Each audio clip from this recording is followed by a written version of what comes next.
大家好，我是爱说真话的 Tiger。今年的三星保密工作真不咋地，不仅各项参数被大伙扒得干干净净，还早早泄露了官图和真机。近日 Galaxy S23 系列正式发布了，那么话不多说，咱一起来盘盘 S23 系列都有啥值得关注的地方。Galaxy S23， 要说 Tiger 个人最心水的，还得是中杯版本。毕竟这 6.1 英寸的小机身，在现在的旗舰市场里真的太少见了。毕竟小机身意味着电池也小，处理器功耗不给力的话，一天不得充30次电。前两代的 S21 搭载骁龙888， S22 搭载骁龙8 Gen 1，估计大伙都不太放心。不过来到这次的 S23， 终于能喊一声小平党永不为奴了。搭载采用台积电4纳米工艺的骁龙8 Gen 2，功耗是稳了。电池小幅升级，从3700毫安时升级到3900毫安时，支持25瓦有线充电和10瓦无线充电。续航问题应该是没前两代那么堪忧了。而且这次 S23 系列的骁龙8 Gen 2还有个 For Galaxy 的后缀，官方中文名叫第二代骁龙8移动平台升级版。CPU 主频从标准款的 3.2 GHz 提升到 3.36 GHz，GPU 频率也从680兆赫兹提升到719兆赫兹。另外还正式引入了骁龙认知 ISP， 能用语义分割实时处理技术优化拍摄体验，一整个就是骁龙8 Gen 2加强版。跑分也是当前安卓阵营单核最强，够狠。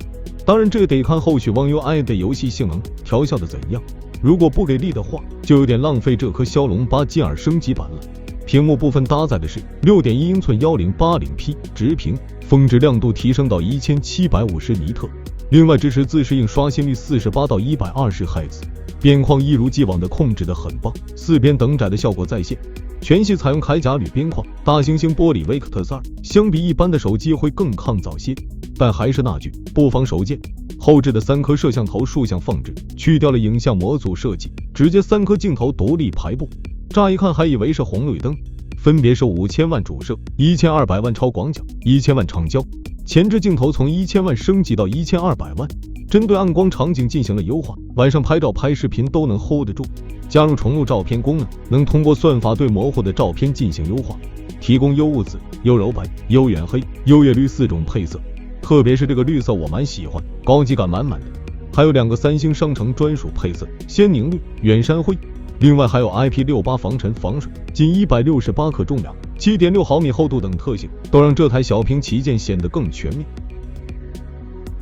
Galaxy S23 Plus 相比 S23 Plus 显得中规中矩点，而且除了屏幕换成了 6.6 英寸 1080P 直屏，规格基本一致。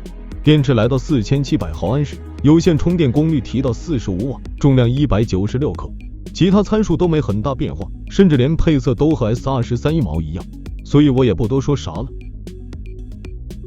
Galaxy S23 Ultra 从 S22 系列开始 ，Ultra 版本就变成了 Note 的形状。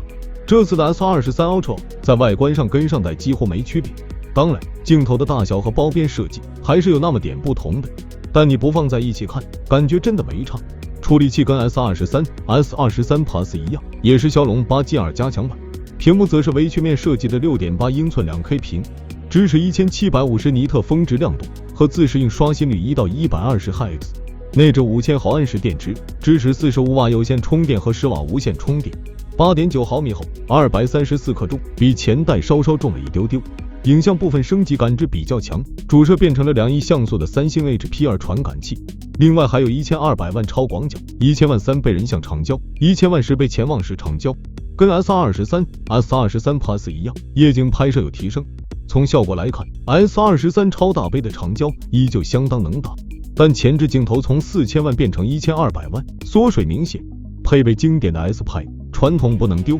配色方面，基础配色跟中杯、大杯一样有4个，但商城专属配色多了虎羽蓝和蔷薇红。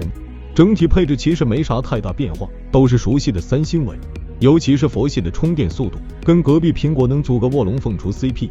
价格方面，三星 S23 起售价为799美元，三星 S23 Plus 起售价为999美元，而顶配的三星 S23 Ultra 起售价为1199美元，起售价基本和上一代 S22 持平。需要注意的是，低配的8+128版本还是用 UFS 3.1， 相比其他版本的 UFS 4.0 弱了一档。总的来说，Tiger 个人是比较中意中杯版本，毕竟颜值够顶，配置也不会太弱。但8+128G 版缩水这事有点膈应，打算下手的小伙伴要注意一下。真正的星星粉估计都会选择再蹲一段时间再出手，毕竟跳水星的头衔真不是盖的。那么问题来了，大家对这次的新机满意吗？有入手的打算吗？欢迎评论区告诉我你的看法。想了解更多数码资讯，记得关注我们的频道，我们下期再见。